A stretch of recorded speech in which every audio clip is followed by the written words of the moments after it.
오늘 우리가 다 함께 나눌 말씀은 마태복음 22장 1절부터 14절까지의 말씀입니다. 본문을 교독하도록 하겠습니다.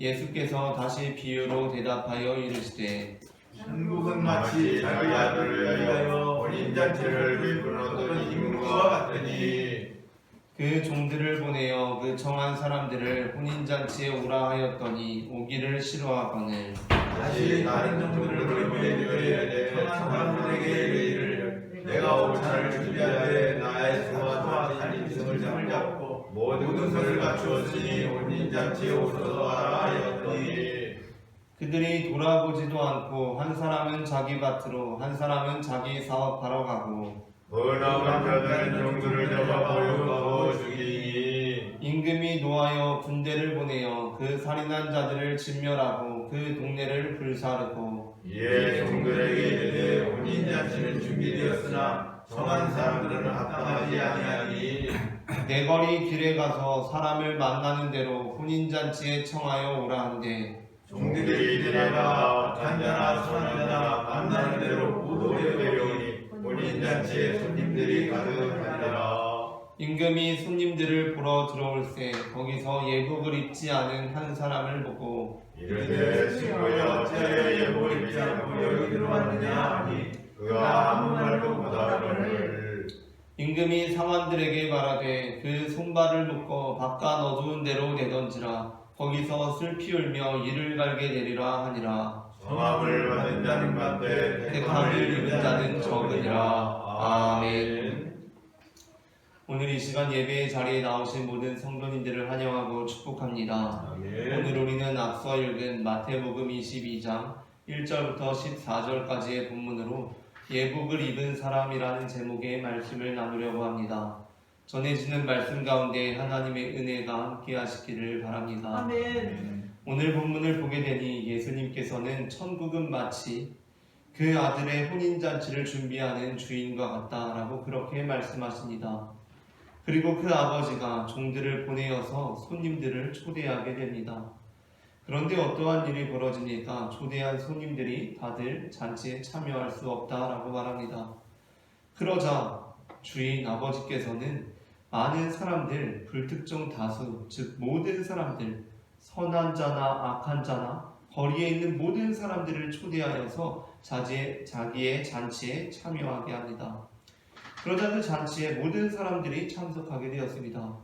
그런데 여기에서 아주 이상한 일이 벌어지게 됩니다. 그것은 어떤 한 사람이 예복을 입지 않고 잔치에 참여하였다는 것이고 그것으로 인하여서 이 아버지로부터 주인으로부터 이 잔치 자리로부터 쫓겨남을 당하게 되었다는 것입니다.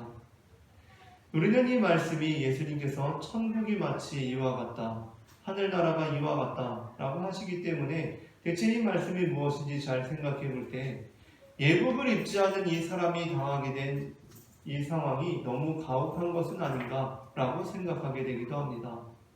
이 사람은 분명 잔치에 참여하라는 청함을 받았습니다. 그래서 잔치 자리에 왔습니다.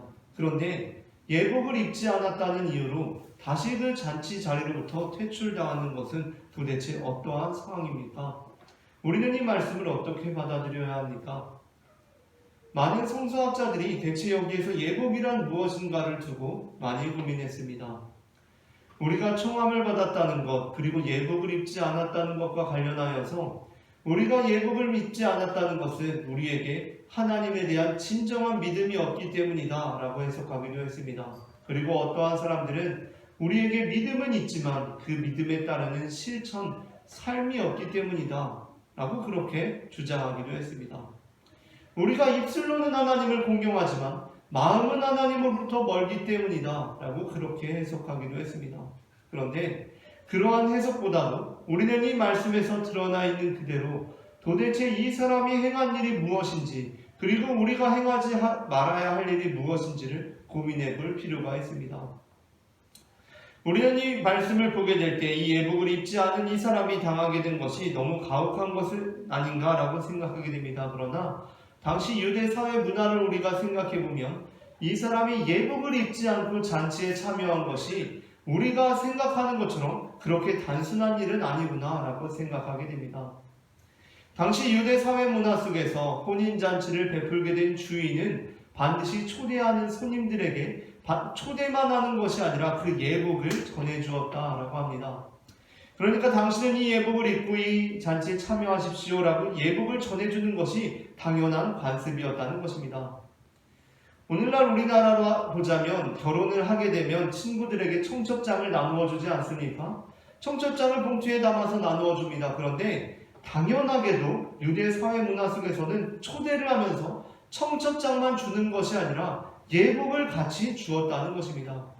당신은 이 옷을 입고 이 잔치에 오십시오라고 예복을 주는 것입니다. 심지어 설령 그러한 상황이 안 된다라고 했었다면 그 예식 자리, 혼인 잔치 자리에 들어오기 전에 준비된 예복들이 있었다라는 것입니다. 요즘도 우리나라에서 대학이나 대학원에서 졸업식을 하게 될 때 졸업가운을 학생이 직접 준비하지 않습니다. 학교 측에서 그 학생을 위한 가운을 다 준비해 줍니다. 그 학생만을 위한 것이 아니라 학교에는 그 가운이 마련이 되어 있습니다. 매년 졸업식마다 졸업생들이 그 가운을 입고 스스로 가운을 준비하는 것이 아니라 학교에서 준비한 가운을 입고 졸업식 때 졸업식을 치르고 학교에 반납을 하는 것입니다. 이와 마찬가지로 당시 유대 사회 문화 속에서는 예식 자리에 들어오기 전에 예복이 다 준비되어 있었다라는 것입니다. 우리는 지금 이 본문을 읽고 나서 그렇기 때문에 이 당시의 상황을 모르기 때문에 예복을 입지 않은 것이 무엇이 그렇게 큰일이기에 예복을 입지 않았다고 해서 다시 잔치 자리로부터 내쫓는 망신을 주는가 라고 생각할 수 있지만 이 사람이 예복을 입지 않은 것은 이 당시 주인이 생각하기에도 그리고 모든 사람들이 생각하기에도 참 이상한 일이었다는 것입니다. 그래서 주인이 묻지 않습니까? 아니 당신은 도대체 왜 예복을 입지 않고 왔습니까? 라고 묻습니다. 예복을 입지 않았다는 것이 참 이해도 안 가고 납득이 되지 않는다는 것처럼 그렇게 묻습니다. 그러자 이 사람이 할 말이 없이 꿀먹은 벙어리가 됩니다. 무어라 말을 하지 않습니다. 이유가 없습니다. 이 사람이 그냥 예복을 입지 않고 왔기 때문입니다. 그러자 주인은 잔치를 배설한 아버지는 이 예복을 입지 않은 사람, 당신은 이 예식에 합당하지 않습니다. 나가주십시오. 라고 말하고 내쫓게 됩니다. 왜 그렇습니까? 이 사람이 예복을 입지 않고 잔치에 참여했다라는 것은 이 잔치를 배설한, 이 잔치를 주최한 주인, 아버지에 대한 예의가 없는 행위라고 아버지는 보셨기 때문입니다. 그러니까 이 사람이 잔치에 참여했을 때 이 사람은 그 주인에 대한 경외심이 없이 잔치에 참여했다라는 것입니다. 이 주인은 수많은 사람들을 초대했지만 그들로부터 거절당했습니다. 그래서 모든 사람을 자신의 잔치 자리에 참여하도록 초대하였습니다. 그러자 이 잔치에 참여한 예복을 입지 않은 사람은 모든 사람으로부터 잔치에 대한 초대를 거절당했구나. 그래서 다시 다른 사람들을 다 초대했구나 라고 생각하며 주인을 깔보고 우습게 여겼던 것입니다. 그리고 그렇게 예복을 입지 않고 아무렇게나 잔치에 참여했습니다. 하나님께서는 그러한 사람을 잔치에 합당한 자로 여기지 않으시고 그를 내어 쫓으신다는 것입니다. 우리는 이 본문이 우리에게 분명히 이러한 상황을 알고 듣게 되면 납득이 됩니다. 예를 들어 우리가 결혼을 하게 되었다고 생각해 봅시다. 우리가 결혼을 하게 되어서 이제 나의 배우자가 되는 어머니 아버지에게 장인어른 장모님께 그리고 예비 시아버님 시어머님께 이번 결혼식 때 이 옷을 입으십시오 하고 한복과 양복을 해드리지 않습니까? 보통 아직까지는 그러한 관례적으로 결혼식 예복을 준비해드립니다. 상대방 예비 배우자의 부모님께 예복을 잔치자리에 입을 예복을 해드립니다. 그런데 잔치자리가 되었습니다. 그런데 우리 한번 이렇게 생각해 봅시다. 그 예식 자리에 나의 예비 시아버님, 예비 시어머님께서 내가 해드린 한복과 양복을 입고 오지 않으신 것입니다. 예비 장인어른, 예비 장모님께서 내가 해드린 예복을 입고 오지 않으신 것입니다. 그냥 본인이 좋아하는 옷, 본인이 가지고 있는 옷을 입고 오셨습니다.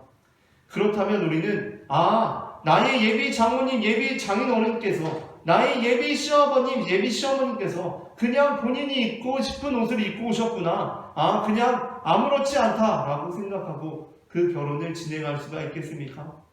우리는 그 어느 누구도 이것이 쉽게 넘어갈 일이 아니라고 생각할 것입니다.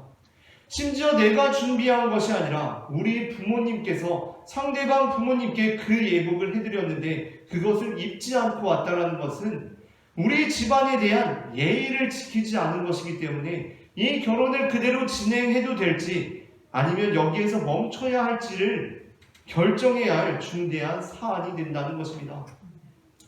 오늘의 비유에서도 마찬가지입니다. 예수님께서는 이렇게 말씀하십니다.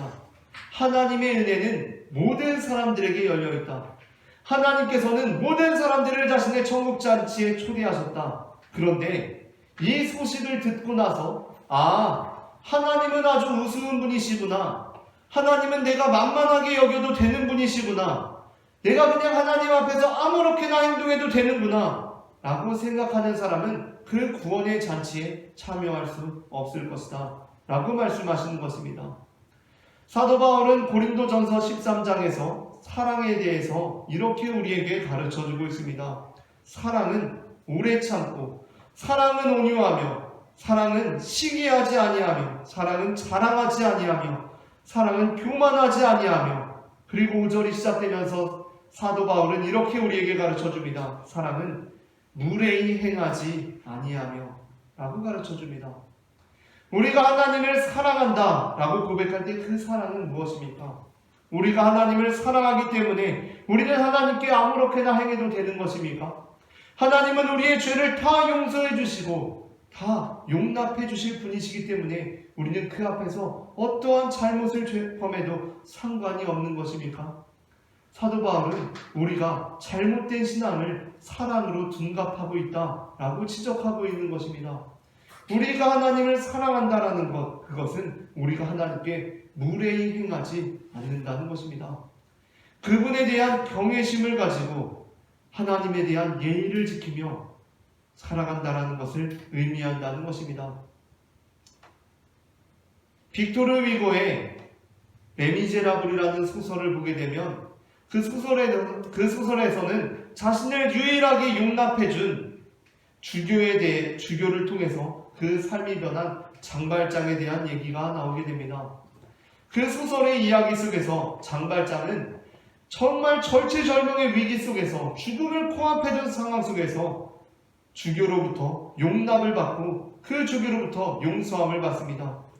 그 용서라는 것은 자신을 유일하게 용납해준 그 주교의 집에서 다시 한번 그 물건을 훔쳐서 도둑질을 하고 도망친 장발장, 그 장발장이 다시 경관들에게 붙잡혀 오게 되었을 때 그 주교가 그 장발장을 향해서 이것은 제가 이 사람에게 선물로 준 것입니다. 이 사람이 훔친 것이 아닙니다. 라고 그 장발장을 용서해 준 사건이었습니다. 그 사건을 경험하게 되었을 때 장발장이 느꼈던 감정, 그가 그 주교에 대해서 가지게 된 그 마음이라는 것은 어떠한 마음이었겠습니까? 주교님은 정말 사랑이 많으신 분이시구나. 내가 주교님 앞에서 이렇게 큰 범죄를 행했는데도 불구하고 주교님께서는 용서해 주시는구나 라는 마음과 함께 그래서 나는 이 주교님 앞에서 아무 잘못이나 다 해도 상관이 없겠구나 라는 마음이었겠습니까? 내가 이제 계속 잘못하며 살아도 되겠구나, 예의를 지키지 않아도 되겠구나 라는 마음이었겠습니까? 그것이 아니었을 것입니다. 장발장은 그 주교로부터 한량없는 용서를 경험하면서 그 은혜를 경험하면서 나와 같은 죄인에게도 그 초대장을 주시는 그 은혜를 경험하면서도 감히 두려워서 그 주교의 얼굴을 바라볼 수가 없었을 것입니다. 그 이유는 그 주교가 너무나 두려웠기 때문입니다. 그 은혜가, 그 사랑이, 나를 용납해 주시는 그 은혜가 두려운 것입니다. 루돌프 오토는 수많은 사람들, 종교적 체험을 통해서 그 삶이 달라진 사람들을 바라보면서 종교학자의 시선으로서 진정한 종교적 체험이란 무엇인가, 사람들의 삶을 변화시키는 그 종교적 체험이란 무엇인가를 바라보면서 그 종교적 체험의 두 가지 속성을, 하나는 아주 매혹적인 경험, 또 하나는 지극히 두려운 경험이다 라고 그렇게 우리에게 소개해주고 있습니다. 구약 성경에서 모세는 여호와 하나님을 만날 때 그분을 매혹적인 경험으로 또한 두려운 경험으로 만나게 됩니다. 우리가 그 하나님 앞에 나아갈 때 우리는 그분의 그 크신 은혜를 경험하면서도 그분을 경외함으로 살아가는 것이 바로 여호와 하나님의 하늘잔치에 초대함을 받고 그분의 잔치에 참여할 수 있는 믿음이라는 것입니다. 우리가 그분 하나님을 신뢰하며 살아갈 때 우리는 그 은혜 가운데 살아갈 수 있다는 것을 늘 기억하며 살아가야 한다는 것입니다. 군주론을 쓴 마키아벨리는 자신이 집필을 하기 위해서 또는 독서를 하기 위해서 서재로 가게 될 때가 있었는데 서재로 향하게 될 때마다 자신의 옷을 고쳐 입고 말 그대로 정장을 하고 관복을 입고 서재에 들어갔다고 합니다. 도대체 왜 그렇게 서재에 들어갈 때 관복을 입고 정장을 하고 들어가느냐라고 마키아벨리에게 물어보니까 마키아벨리가 이렇게 대답했다고 합니다. 제가 서재에 들어가서 책을 읽을 때 저는 저의 스승들을 만나는 것입니다. 저를 지도해 주시는 선생님들을 만나는 것입니다. 그런데 제가 어떻게 아무렇게나 그 앞에 드나들 수 있겠습니까? 그래서 저는 제가 서재에 들어갈 때 관복을 입고 정장을 하고 서재에 들어갑니다. 라고 그렇게 말했다고 합니다. 우리는 하나님 아버지를 만나고 날마다 그분이 우리와 동행하신다는 것을 믿고 신뢰하며 살아가는 사람들입니다. 그리고 또 한 가지 매우 중요한 것은 여호와 하나님께서는 그 아들 예수 그리스도의 보혈의 피를 통하여 우리의 모든 죄를 대속하여 주셨고 우리를 용서해 주셨으며 하나님 나라에 초대해 주신 분이라는 것입니다. 우리는 그 은혜의 하나님을 믿으며 우리를 사랑해 주시는 하나님을 믿습니다. 그런데 그래서 우리는 그분 앞에서 어떻게 살아가고 있습니까? 하나님은 나를 용서해 주시는 분이시니 하나님은 나를 용납해 주시는 분이시니 그 앞에서 아무렇게나 살아가고 있습니까? 우리에게 예복을 주었는데도 불구하고 예복이 마련되어 있는데도 불구하고 하나님을 우습게 보고 아무렇지 않게 잔치자리에 들어가고 있지는 않습니까? 예수님께서는 우리가 그 예복을 입고 하나님의 잔치자리에 들어가야 한다라고 말씀하십니다. 사도 바울은 우리가 하나님을 사랑한다고 할 때 그 사랑은 무례히 행치 않는 것이다 라고 가르쳐주고 있습니다. 오늘 하루도 우리는 우리를 용서하시고 우리에게 은혜를 베푸시는 하나님을 바라봅니다. 그래서 그분 앞에 아무렇게나 행동하고 예의 없이 나아가는 것이 아니라 예의를 갖추어서 나아갑니다. 지극히 두려워하는 마음으로 그분 앞에 나아갑니다. 왜냐하면 그분께서는 우리의 모든 죄를 용납해 주시는 분이시기 때문입니다.